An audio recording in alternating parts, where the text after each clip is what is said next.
পরিস্থিতির সাথে সাথে নিজেকে মানিয়ে নিতে শেখো। যেটা তোমার না সেটা তোমার না, তাই বলে কি তুমি সেটার আশা ছেড়ে দেবে না। কন্টিনিউ তোমাকে চেষ্টা করতে হবে যে কী করলে আমি সেটা পাবো।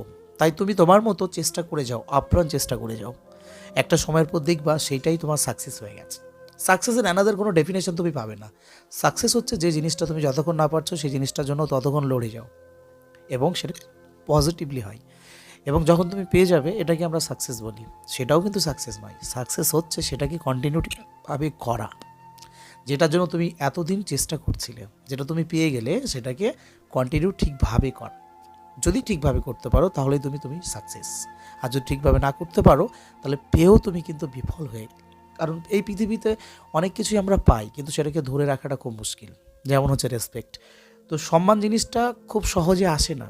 একটা সম্মানের জায়গা তৈরি করতে গেলে তোমাকে অনেক স্ট্রাগল করতে হয়, কিন্তু সেই সম্মানের জায়গাটা ধরে রাখতে গেলেও তার থেকেও বেশি স্ট্রাগল করতে হয় যতটা তুমি ওই কাজটা পাওয়ার জন্য করেছো। So this is very important.